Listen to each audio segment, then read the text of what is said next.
Hi, everyone. This is Nancy here. Welcome to this episode of Women Like Us, where we get into conversations that are top of mind, that are of interest to up and coming female leaders. And as always, to make this conversation as lively and productive as possible, we have a group of female leaders who joins in on this conversation. And these are leaders from across different industries and across the globe, actually. So you get a wide perspective in our conversation. We have our regular panelists that join us. So I want to welcome you both. Esther, Lisa, welcome to this episode. Hi, everyone. Hello. And we have a treat. We have two guest panelists joining us in our conversation today as well. So we have Helen and Nicole joining in. I want to welcome you both to this episode as well. Thank you. Thank you. So ladies, before we get into the topic, what we're having a conversation about, Helen, Nicole, I'd like to give you both just maybe a minute or so to quickly introduce yourself to everyone listening in. My name is Helen Chao. I'm a marketing actuary at Sun Life. And what I do in my role is that I used to be a traditional actuary sitting behind a desk crunching numbers. Then I went to the sales area and now I'm kind of in between. So I help provide technical materials, tools to help our sales team as well as advisors succeed. I'm really pleased to be here. My name's Nicole. I'm really pleased to be a part of this chance to talk about how we extend more and more support for women around the world, and to really create, I think, a community of women who really are committed to supporting one another. I have spent about the past 20 years working in the philanthropic, the nonprofit and the for-profit sectors, building the capacity for transformative learning in social justice organizations. So that means I've really worked to build the capacity and put some structure and support into organizations that are focused on racial and social justice. And that's mostly been in education, but it's taken many different forms. And right now I am the Chief Capacity Officer for the Fem League, which is an organization that works at the intersection of leadership, community building, and media to support women to advance society. That's fantastic. Well, thank you all for being here. I'm super excited to have the mix of conversation that's going to come based on the experience that you're all bringing in. So our discussion topic for today is about great leaders make leaders, not followers. And as we kind of pose this topic out there, one of the things that came to my mind was that I believe that this is something that is the intention of everyone when they step into leadership, is that this is what I want to do, this is what I'm looking to create. And then the reality is something different, like what comes out of it is something different. So that's something that I wanted us to hop into and have a conversation around. So firstly, I wanted to get all of your thoughts on this quote that I came across by Adam Grant. And I had a chance to share it with all of you, but I'm just going to bring it up on screen here so that the benefit of those who are listening in, they can see the quote as well. So his quote says, "The higher you climb, the more your success depends on making other people successful. Leaders are judged by what their followers achieve. Leadership is elevating individuals to do more than they thought possible, and groups to do more than their members could independently." So I'd love for you ladies to kick off the conversation here on what are your thoughts on this quote. And Helen, maybe I'll start with you. I love Adam Grant, so I'm his biggest fan. He often posts all these things on LinkedIn, so I'm always quoting and screenshotting these quotes. So that's just one of them. Another quote I heard was actually that in order to be a leader, you have to be a narcissist. So you have to have that confidence and lead people. But once you get up there, it actually requires humility to be a good leader. And one perfect example of that was Steve Jobs. Steve Jobs was amazing visionary, right? So once he got up there, he knew what to do, but he thought he knew everything and took over and just told people what to do. And then what happened to him? He got fired from his own company. But then when he came back, he did have the humility to ask others around him that he respected of their opinions. And then with that collaboration, they were able to build Apple even to great successes. So that leadership requires humility, I think.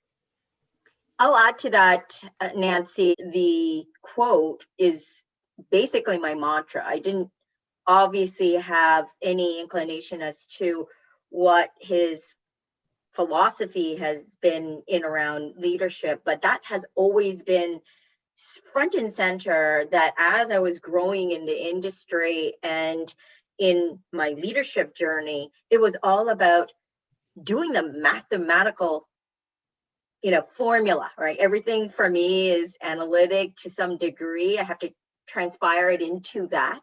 And when I take a look at the numbers, you can't scale as an individual, right? You are one. And so as you have a team now, and as you build teams, the only way to really exponentially increase success for your company, for your group, is to make leaders of others. And so for me, my mantra has always been, I'm going to become a star if I can replicate myself in others. How do I do that? Right? Because then you gain scale. Interesting, the idea of scaling as a way of looking at it, because businesses look at it that way as well when they're thinking about growing, is how can we scale? And that does require that way of thinking. What about you, Nicole or Lisa? I have a question actually for you. How do you define leadership? Question. So I would say, depending on how you see the definition, I'd like you to kind of focus in that way and kind of look at that quote in that perspective. Sure. Well, I'm gonna be a little bit difficult. I'm gonna toss it back to Helen and then to Esther. I'd love to hear, Lisa, also how you define leadership first and foremost, because that will say a lot about what makes a great leader in your mind. Absolutely. I know where she's going with that, and we didn't even have a script here, but Helen, to your point earlier, when you said you almost have to be a narcissist, and I had a little bit of a twinge because Lisa and I have worked for people who couldn't balance that. And so we know of leaders who get paid big bucks, have great titles, doesn't mean that they're leaders, to your point, Nikki. In my opinion, what does a leader do? They have to earn respect as opposed to demand it. They're there to inspire and coach. Yes. And let those have confidence in those to make their own decisions. At our work, we've been I'm on a committee that's about decision making. So it's about letting them make their mistakes and fail fast, as opposed to always telling them what to do and having to always go to, say, your leader to ask them for their approval. So I think that's what we've been trying to work on. And honestly, I believe that has to do with who your manager is. If they trust you enough to make those decisions, often they just want to tell you what to do. I find the quote interesting because on the one hand, he talks about followers. And then on the other hand, he talks about, and I'm paraphrasing, kind of inspiring others to be successful in a group or as an individual. I'm not a believer of following. I think if we look at all of our previous topics, in particular diversity, diversity of thought means you're not following, right? And for me, a good leader is a leader that understands that you can have multiple opinions at the table, and it's like a puzzle. All of those individual contributors at the table actually make the sum total of the whole. And a good leader for me understands what all those puzzle pieces are and inspires individuals to understand the value they have in putting the puzzle together and getting people to work together to get to the sum total of the whole. Oftentimes, I find leadership falls into the category of creating competition in groups of individuals that can get to some outcomes. But to Esther's point, if I can quote her, don't scale, because you can only go so far if you're competing for a single target objective, including the idea of, how to get productivity out of your employees. So it is a fine line for me, but it does require you understanding that everybody has a role to play on the team, not getting people to be like the star. there's always somebody that sticks out as being the strategist or the leader or the thought provoker of the team. And they have a role to play, but so do others. And a good leader understands that, and a good leader understands how to make those things work together for the benefit of those individuals, for the group, and for the company. I think, Lisa, I really appreciate you using the term diversity of thought, because I think that means that you bring acute thinking and listening skills into your leadership, and you actually are the kind of leader who is not threatened by, and I think actually you use the term competitive. You're not threatened easily by people who are bringing different new ideas to the fore, and that's really critical from my perspective, because I define leadership as through the lens of servant leadership. So I have been, like I said, I've worked in the education sector for a long time. I also worked in service learning for a long time, which meant I was doing work along with other nonprofits that were basically bringing education programs through service initiatives to children and actually to adults as well. And for a while, I was the first appointed senior education advisor in the Obama administration at AmeriCorps. And so we spent a lot of time thinking about servant leadership and service learning and what it means to be able to grow as a leader because you are in service to others. So you have to have this tolerance and appreciation for diversity of thought, diversity of experience, diversity, period. Or you, I think to Helen's point, live in a more limited world.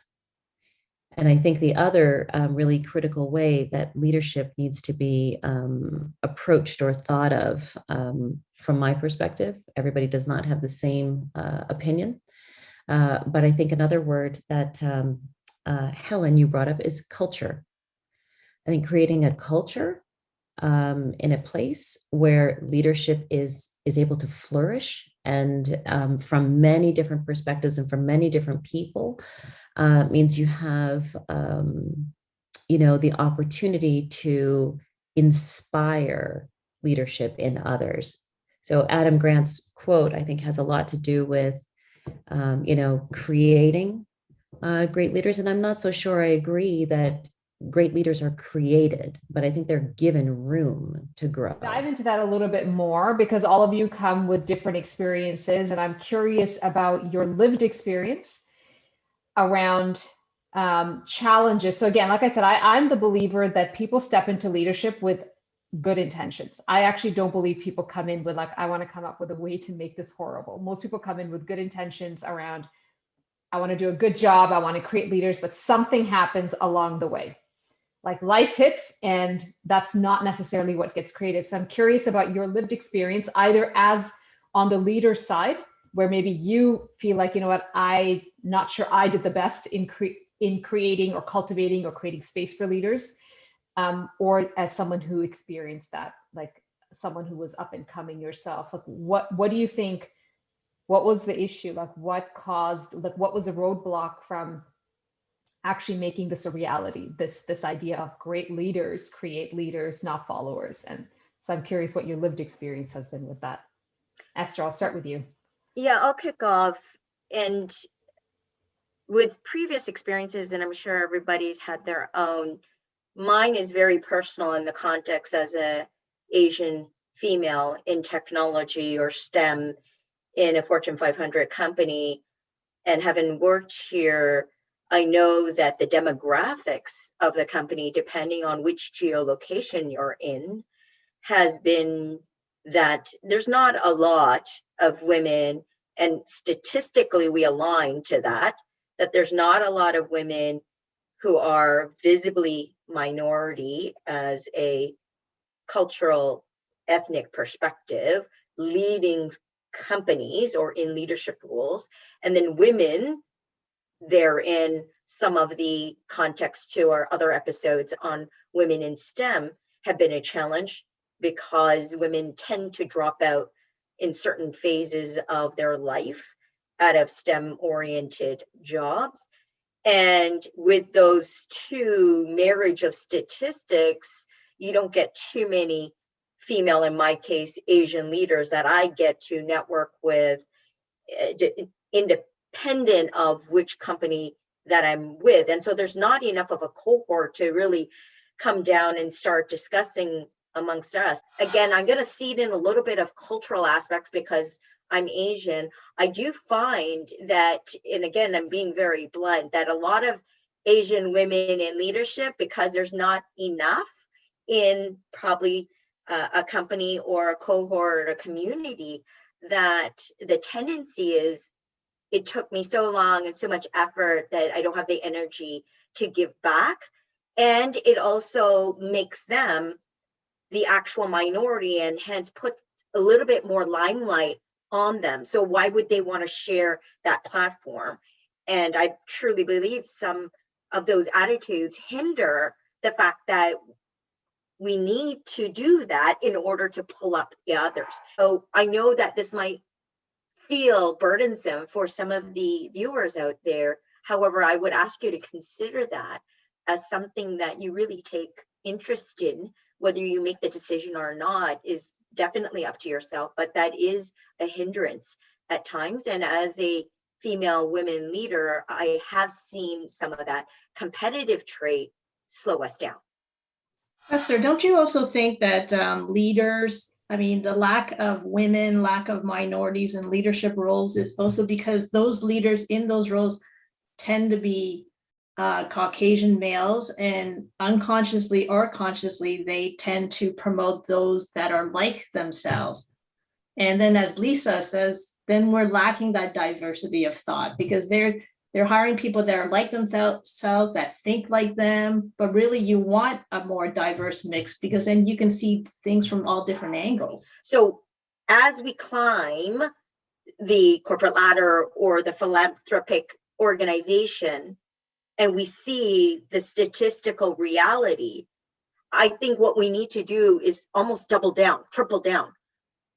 If we do enough of that, I feel that we would have a little bit more volume to push ahead and have Generation I, our children that are 10 to 12 years old going, okay, I hear this broadcast and now maybe not because I don't see it, but because I can make the change, I'm going to put 2 feet forward and do that much more to run for presidency in my school.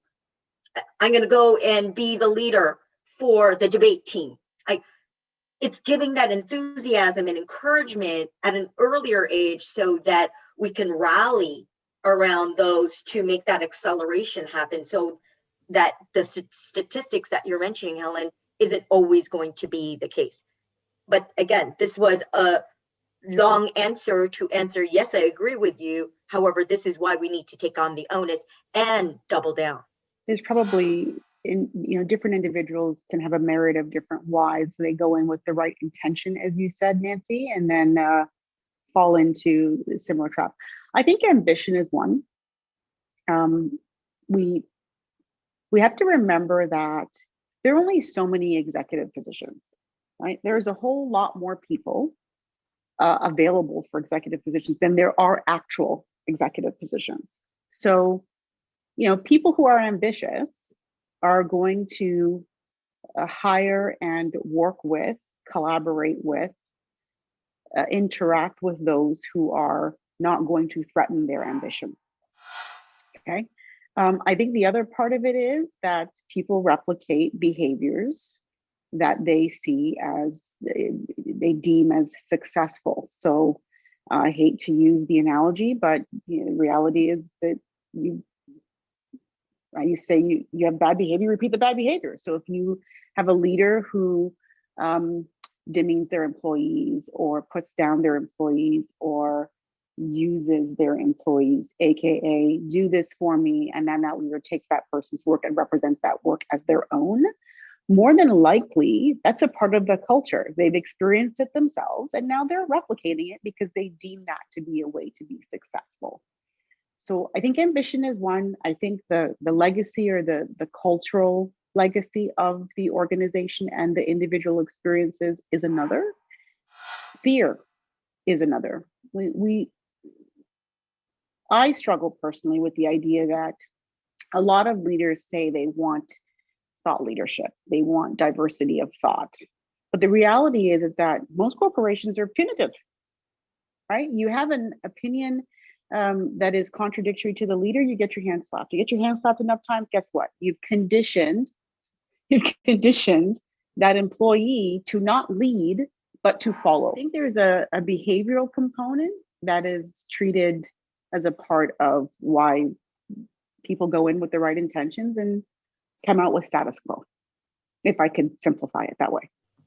Yeah, I think that's very profound. The behavior piece, it may be simple, but it's actually the most core component. Like we respond, we behave according to what we, I don't want to say reward and punish, but it is kind of that, right? Like we kind of we will perpetuate the thing that we feel like, oh, that seems to be working. So I'm going to do more of that.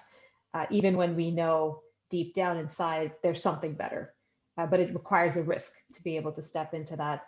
So I'm curious then, like if we were to just get into the conversation of like, if we know the whys, and even if we haven't touched on all of them, but we've touched on some of the big ones, then look, how do we operate differently?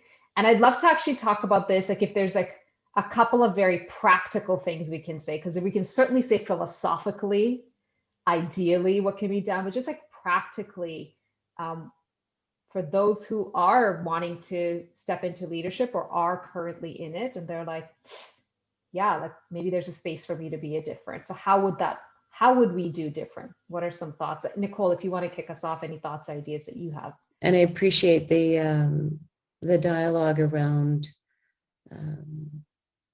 the obstacles or the difficulties that are in the way, because I think some of the solutions respond directly to those obstacles. The overarching banner is culture, and transforming culture is really key, because I think some folks mentioned a toxic culture, a culture of competition, a culture of underrepresentation. I think that's what Esther was getting at.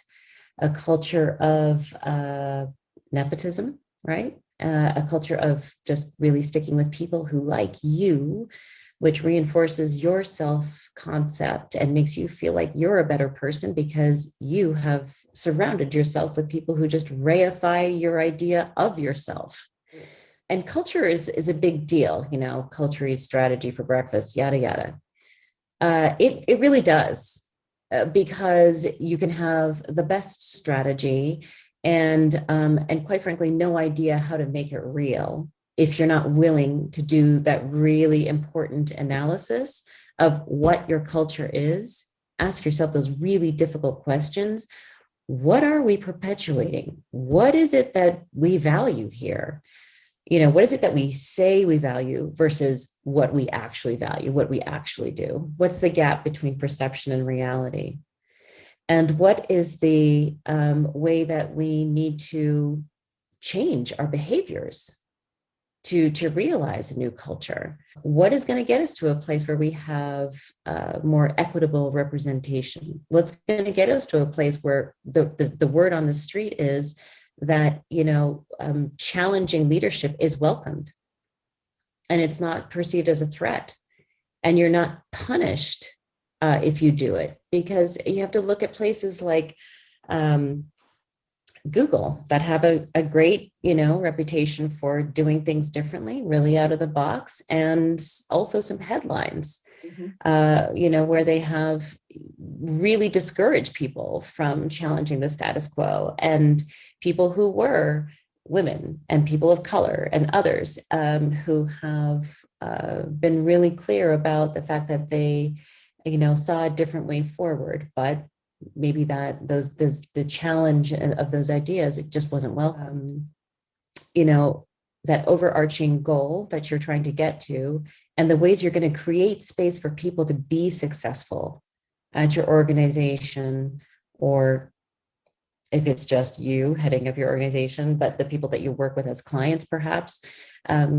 Creating room for people to be able to flourish means that you have to look at all the aspects of the way that you do the work, the way that you communicate, the way that you behave and interact with others to create room for them to flourish. It's not going to happen magically. It's not going to happen because you wrote it down somewhere. It's not going to happen because you have a nice poster on the wall with some lovely, platitudes, what is it? If you want to go far, go farther together. I mean, that's all well and good, but it's day labor.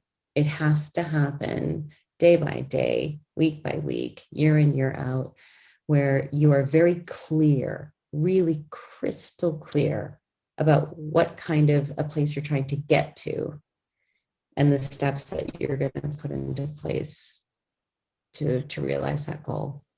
Yeah, I appreciate you sharing that about that it is a step by step, because I feel that we all feel very good when we talk about these things until we have to do it.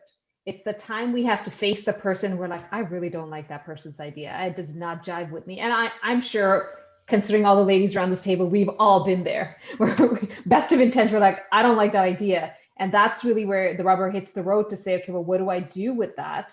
And so I appreciate that kind of, it is a day-to-day acknowledgement of what am I looking to create here? And so that awareness on an individual level is really important. For me, as I've had in the past year, the leadership role and having the reports that are diversified in terms of how they do things, how they execute, what they believe planning is, what they believe forecasting is. And when you have a diversity on what they believe as being the right way to do things, and then you have your own understanding, how do you get the team to coordinate, collaborate, and then work to excel to achieve the actual end state that you need or exceed the goal?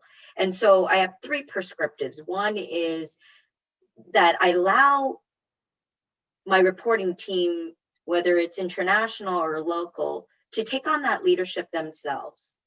Meaning I give them a time and a space where they own an hour of agenda and they own the agenda. I'm part of the group. I'm a follower at that point. So giving that onus to your reports is very important, or your team members, so that they have this onus and understanding of, oh, it's not her just driving the ship.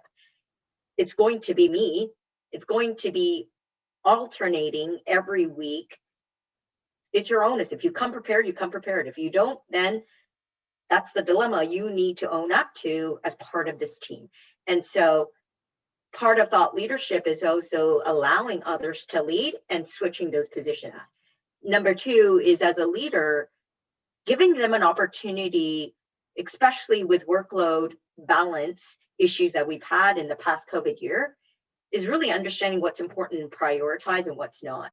One of the things that even C leadership under the coaching of Nancy had prescribed is giving that opportunity to step back, and a methodology where I had stated we are going to have a single sheet that everybody creates with a stop as a red sign, yellow sign as cautionary, and green sign, if we mirror that of a traffic sign, on the things that we're going to keep going and continue. And I made the team do this only because they had to self-reflect on what they're putting their time and effort in, what the actual goal they wanted to achieve and exceed, and were the things that they were doing on a daily basis helping towards that realm. And so it allowed them to capture that moment and say, what are the things I'm going to stop doing? Because you can be busy forever in a high-tech company. If you keep doing the wrong things, you just will be busy 100% of the time. And so what are the things that we could stop doing? What are things that we're going to be cautious of, that we're going to be cognizant of, that it could get to a point where by overburdening yourself, you're not really going to get up to the points that were the green points, the things that we needed to accelerate and do more of. Thirdly, in being prescriptive is really to have an understanding of what you are as a leader and coming to the table and saying, I believe I'm accomplished here, but here are some areas where I don't flourish. Recognizing the point that as a leader, just because you're a leader or as you're becoming a leader, that you're not perfect. And so what are the things that you actually need to develop, planning that, and then having them work with me. And I had actually accentuated the fact that, to me, this is my Esther point of view, that mentors shouldn't be your direct management. I said, go and seek mentors in or outside of the organization. They should be ones you trust, but because your manager has somewhat of a bias on what you need to achieve, you need to also go elsewhere. And so it was that encouragement not to seek me as your only point of reference and letting them go. So those are three kind of prescriptive checkpoints that I've done in the recent few years on practical enablement for leadership. I'm just going to add a small point to what you said about being a leader. You have to admit your weaknesses, and that's why I think it's also that diversity thing of hiring people who have strengths that are counter to your weaknesses. Yes. Yes, we're too similar in hiring people that are just like ourselves. For the Fem League, which was started by Yomi Abiola, it was founded 6 years ago and has been working with companies all over the globe. It's really critical to start with that diagnosis. The diagnosis and the understanding of what your culture is will tell you almost everything you need to know about what you need to do. I think another really critical, understanding of how to get the work done is to also begin with the end in mind. So have a very clear vision of what it is you want to get to. And once you've done that diagnosis work and you've also done some of that visioning work, it's not that difficult to understand and break down and create and craft the plan that is right for you. The difficulty is always in the doing, right? Because it does require, to Esther's point, a different way of being, right? It does require that self-reflection, that deep, what are your own personal obstacles on your leadership journey? That's something that's been really key for me in recent years, especially, is to understand, my ability as a leader to support others has everything to do with how much I'm willing to push myself, how much I'm willing to grow and expand and change and evolve. Like I have to have an invitational leadership style for others to be able to do the same. I have two thoughts and hopefully some examples to support them. The first one is that we need to redefine leadership. Oftentimes, I think leadership is wrapped up in titles like directors, VP, senior vice presidents. And the reality is that you can be a leader and have impact without the title of director, VP, or otherwise. Absolutely. And I will say Esther is probably a really good example of this, right? My eyes were on Esther as a leader before Esther was a leader. And I mean that's a genuine, positive thing is, Esther did not need to be head of cloud to be leader. She was an example for me in the organization before she had the title to be an example for me in the organization. So we need to change our definition of leadership, because oftentimes people get caught up on having the title in order to make some sort of impact. That leads me into my second point, which is that focus on the things that you can change. Changing an organizational culture is the ideal situation. But oftentimes, Nicole, to your point, you have to do this day by day by day. And the things that you do day by day by day are the things that you can control. So within my team in particular, first of all, I encourage my team 110%. I probably push them more than they have the confidence of themselves, because I truly believe that they have capabilities. You could not work for me if you are not worth your salt and more. So I push them all the time, and they each actually do own some responsibility of the team, and they have what are considered like their core ownership items, and then they have what are the stretch ownership items. I have an employee who has a tremendous amount of potential, but she is scared she's scared. Let's call it that. I was going to use some other words, but she is so scared because she comes from a culture where it was a permission structure culture. So she didn't want to speak up. She doesn't want to be in the lineup because she's so fearful. Where I'm like, no, you have great ideas. You're improving the process. So I recognize where she's coming from. I've given her something to own, and then I encourage her, because that will help with the day-to-day. You will foster the leadership characteristics that need to be built, and they will become pervasive. To use Esther's words earlier, they will scale throughout the organization, and cultural change can happen as a result of that.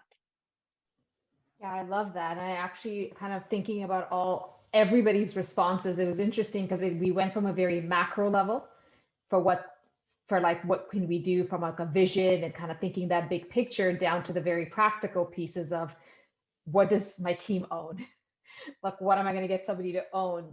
I loved the language that you use, Lisa, around core ownership versus stretch ownership. I think those are like these, it is really about how do you take something that's posted up on your wall that sounds really nice and feels very nice, and what do you live it out? And the living out is actually each of us doing it individually. It is not some they who's coming in and doing it for us. Well done. So we're going to step into the portion of our conversation which we call the gotcha questions. So for those who are joining in, these are the questions that the panelists haven't heard already, so there hasn't really been a lot of prep around it. So it's going to be as on the fly as possible, although we have kind of delved into some of, I feel, the conversation already based on where we went. And what I'm happy to say is we have one of our regular panelists, Sarah, joining in. Hello, Sarah. Hi, great to see everyone. Good to see you as well. I'm glad that you can join us for this section My of favorite the section. conversation.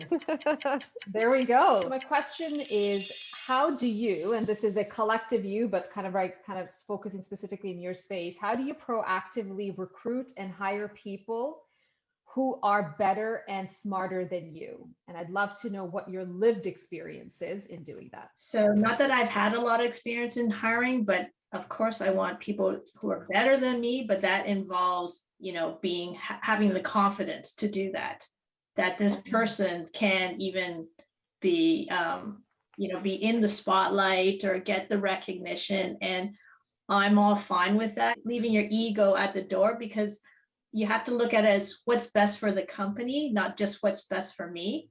So I want to hire someone who's different, who thinks different from me. I love being challenged, and that we can talk about things from all points of view, because of course, I know I'm not perfect. I have a lot of weaknesses. So it's about hiring people who are the strength to your weakness, and then you can work and collaborate together for the best results.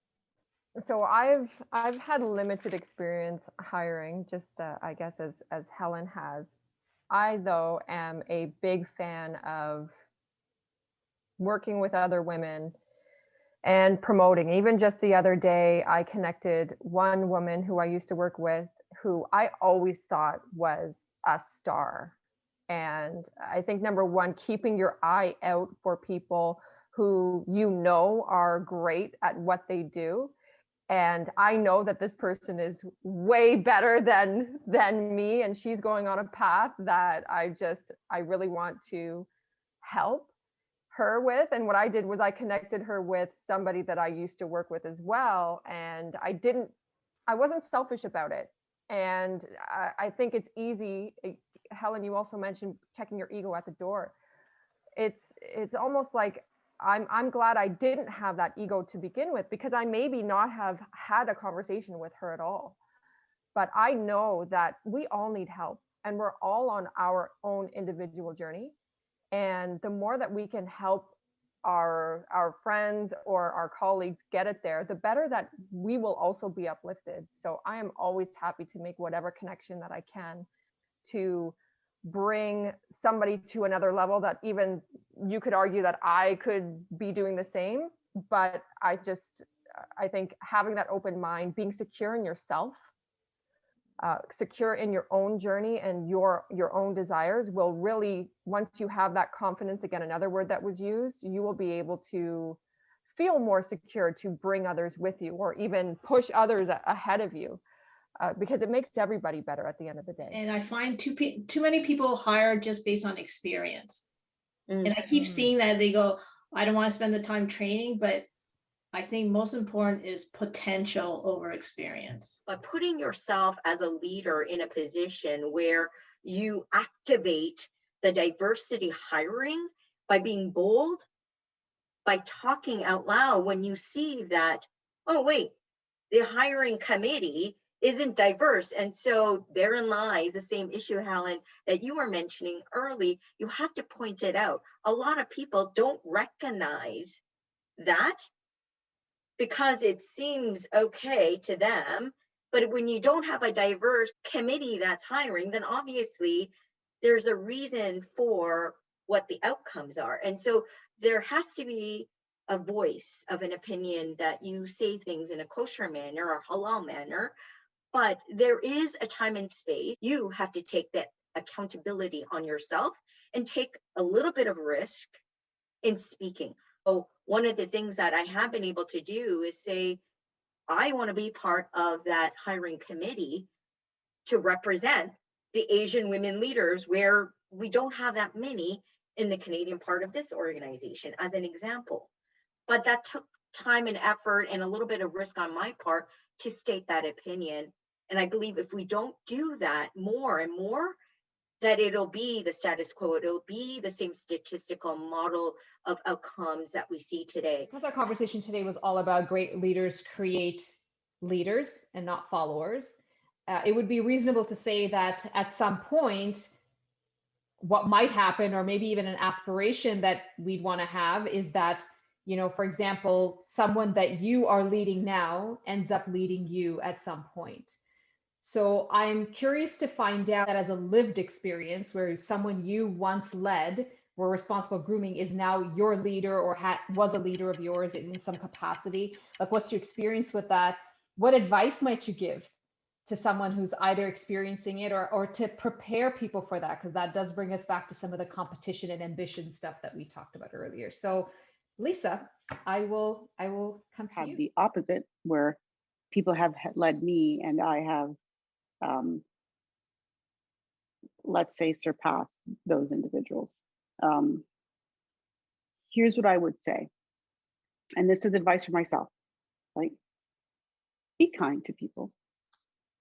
The assumption is that everybody remains in the same place forever, nothing ever changes. And sometimes leaders make make their decisions or choose their behaviors because they think that person's never going to move. It's the wrong calculation. This is life. Everybody changes, the world changes, people move, people grow. And so be kind, because you should expect, as a part of life, that the people that work for you in some capacity or some percentage of them will one day be your leader. You should make that assumption and that calculation, and you should act accordingly. I think, though, there is an ego play there, because in one of my situations, there was some tension when I was rising up, and my raise, I guess, or promotion would have made it that my boss and I were the same level. And I can see why that is problematic to my boss, who at the time I do believe wasn't as supportive as he said he was, if you will. He was only supportive once he found a new role. So then he allowed support to come through, because now my movement was benefiting him, if you know what I mean. So I do think that there is definitely an ego play there. You know, depending on the personality, they could be super competitive. They could just hate that you've risen, especially if there's an age gap. In this case, there was an age gap. If you're younger and that person has been at the same level for a really long time and having trouble to make it to their next level, that's a problem. Not everybody is comfortable with that. And it's sad because it hinders progress. And I think it's a reason why women often are oppressed in the workplace, because a lot of people can't handle women who are younger, stronger, better in corporate surpassing men who have coasted and not had to prove themselves. So it's my advice to young women coming up is go for it, go for it, go for it, always. Never let anybody's ulterior motives, because they're always there, hinder your progress. And try to just navigate the politics as best as you can. Look out to your mentors, to your network, just for support, especially if it turns into some sort of conflict, but just keep going and don't let it stop you. It is really important to dig into this topic of unconscious bias, which has been raised a few times today, because looking at ageism, sexism, racism is going to have its roots in intentionally difficult or to put obstacles in someone else's way. But unconsciously, we are absolutely all capable of it, all of us. And that also, for me, gets at this question of someone better or smarter than. I've done a lot of hiring in the past. I've also done a lot of mentoring informally. And then now the Fem League is a fantastic organization that does a lot of this in a very formal way, structured, intentional, for the purpose of ensuring that we are really stepping away from this limiting idea of competition, better than, smarter than, comparison, this culture, which just holds everybody back, because I just don't have enough time in the day to be comparing myself and looking at somebody I'm potentially going to hire and be threatened by what it is they could, do to advance or, I guess, limit my career goals. Because then I think my own goals are really too limited in the first place. I really would have to rethink, oh, this person is better or smarter than me. Why would I hold on to those core beliefs, those negative core beliefs? So this comes back, I think, to Esther, this point you're making about the work you have to do on yourself to be in a position where you are inviting and encouraging and supporting leaders to come up. And I am currently mentoring a woman who I hired in 2014, 2015. I left the organization, and she left the organization just a few months ago. So she stayed 5-6 years, and we're now talking about her being just so highly sought after by these fantastic global organizations. And I can easily see myself working with and for her at some point with great pride. I would be so honored to be able to work with her. So, I mean, I think I go out looking for people. Helen may have raised that point. You don't just hire for the job that you're trying to fill right now. You really go looking for somebody who has vision, who's really got potential, and who's going to bring, I think, create a new path. So I just don't see any reason not to amplify somebody who can create that much more opportunity for everybody. Sarah, your point is just great. There's just there's just not enough time to waste. Playing this game. It's a limiting game. It's a scarcity mindset. It's a game that is trying to convince us that, we have to compete for these limited spots. And actually what we really have to do is create more. I love it. Yeah, no, that's awesome. And it really brings us back to something I feel everyone at some point has hit, is the importance of, in a very simple way, how learning to be comfortable in our skin. And I feel that something is the greatest takeaway of anything for anybody's life, is just to be comfortable in your skin, to be able to say, yeah, I'm so happy that you have risen to wherever you have risen. It has taken nothing away from me in seeing you go there. That's awesome. So Esther, I know you have your hand raised. I wanted to just be honest with everybody, and I want to be blunt on one point. And if it's not shared, that's okay. I personally haven't experienced somebody that was a report that's now a manager in my past 25-year tenure. However, if became the state, I would have no qualms, especially if I hired them and groomed them and mentored them. I'm pretty sure I would not have an issue. I would have an issue with those that I don't believe are leaders, to Nicole's point of defining leaders that I believe as inspirational, motivational, doing what I believe helps the greater whole versus a self-serving versus a servant leadership mentality. I will have a problem with working for that person and will try to get out of my position to change the situation for myself. So I will be very blunt in admitting that.